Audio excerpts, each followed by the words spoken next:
Usually, before I go shaking my tits for the press, I like to go see how the professionals do it.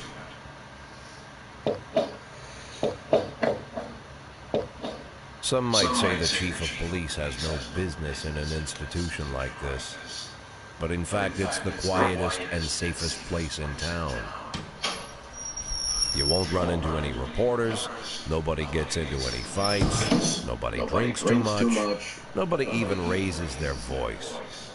The place is owned by an elderly gentleman who knows how to keep things under control. That's why I never invite my friends here. I wanted to make an exception for my 60th birthday, but most of my colleagues are young enough to be my sons, and they'd rather just hire prostitutes. Why stare at some boobs when you can take the whole package for yourself? But there's none of that in our club. Even looking too long is considered indecent. You can get an occasional glimpse, like by accident. The rest of the time you just pretend that you're immersed in conversation, or just come by for a drink. Doesn't mean these gentlemen wouldn't want their bald heads smothered in tits. It's just that nobody says it out loud. My younger colleagues might call it hypocrisy, but I call it the good old-fashioned manners. Good manners and leave the rest unsaid. She agrees to unbutton her blouse, and we agree not to pay too much attention. The girls are on a quiet prowl, too. They're looking for a way out of their cramped rooms. Maybe make friends with some wealthy patron with a pacemaker and dentures. Everybody wants something. But we have to control ourselves, or we'll all turn into libertines and prostitutes. Hell, I'd be belching and farting, jumping up on the table, arms held high, yelling, "Shake it, baby!"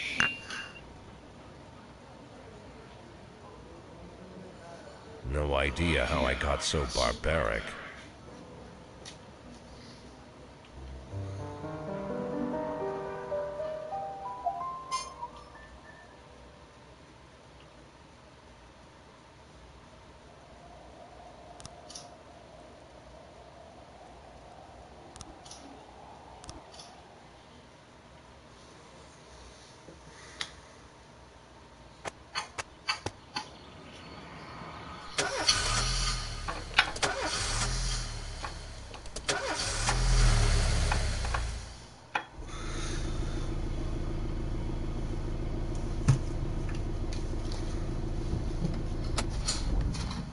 When I was a kid, my father sometimes told me at bedtime that if I closed my eyes and didn't open them for a long time, all the demons would blow away.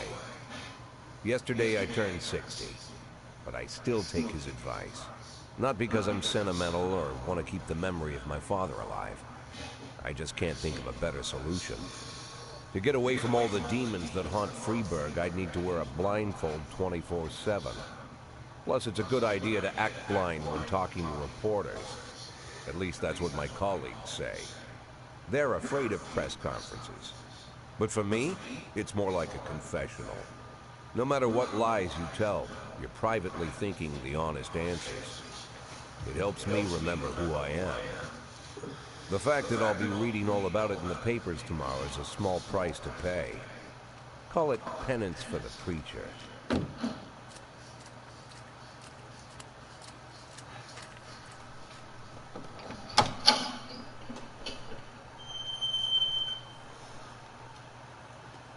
This is the first time I'm afraid of those answers my mind has given me.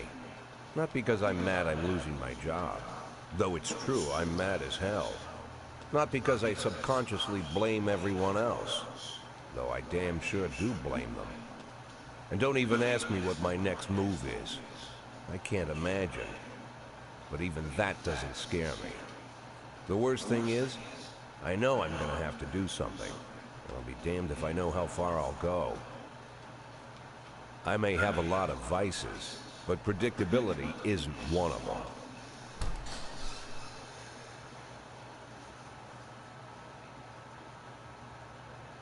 I learned a long time ago how to drive away the swarming demons. But what do you do when they're trying to rip your soul from your skin? Shutting my eyes tight as I can.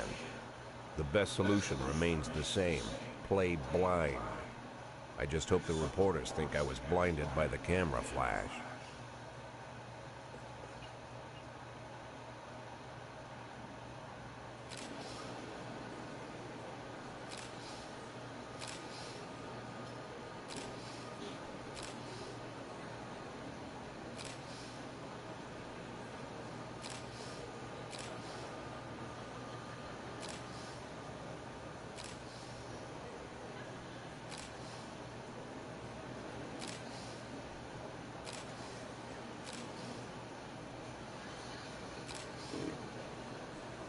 Good morning. Yesterday, the mayor's office officially announced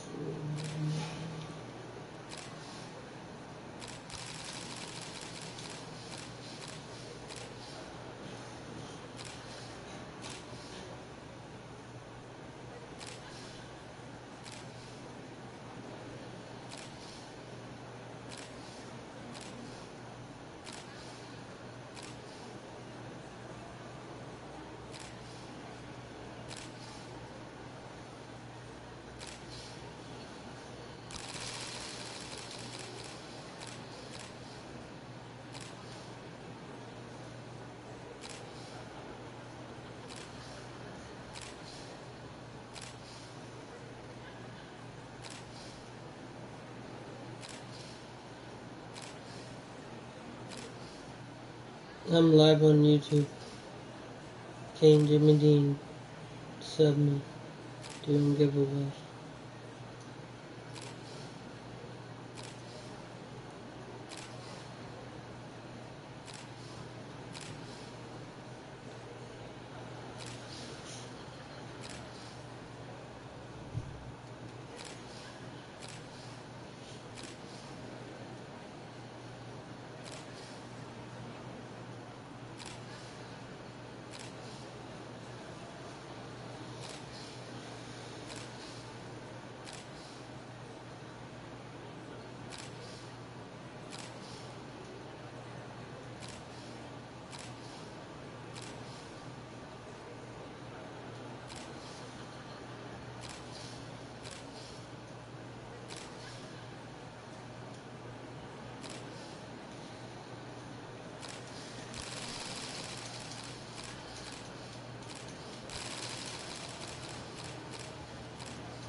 How's the back today, Mr. Boy? Same as usual. How did the press conference go? You can read about it in the newspapers tomorrow. Don't let anyone in. Even Mr. Kendrick? Especially Mr. Kendrick.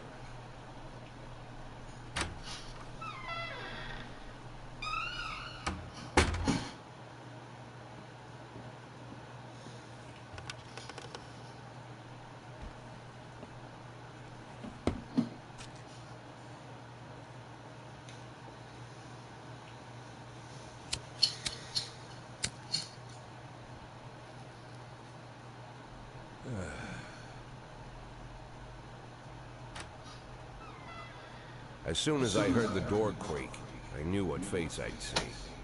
When I tell Emma not to let anyone in, there's only one man it could be. Rude, arrogant, no warning. That's Mayor Rogers in a nutshell. White summer shoes, white socks, white shorts, white polo shirt, and the white smile of a hungry shark. Mayor Rogers enters every room like he owns the place. Even the floorboards under his feet sound like they're creaking an apology. He never shied away from the odd corruption scheme. It's like the villains controlling the city play golf with the judges. Rogers plays tennis with them instead. That's about the only difference. Jack, I was hoping to catch you after the press conference. You ran away so quick. There's no smoking at City Hall. No reason for me to hang around. Well, this morning I signed a ban on smoking in all public buildings. Soon you won't be able to smoke here either. Soon enough, I won't be here at all. That's what I wanted to talk to you about. The people of the city like you, Jack. The police chief, of all people, Don't betray them. Sit. Then how... You haven't. Quit. Yeah, is this Troy Star? Yes? Go fuck yourself.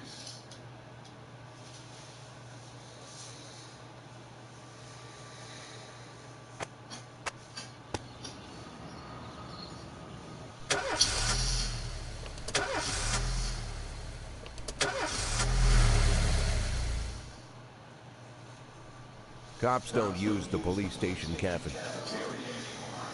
Some kind of stigma against being short.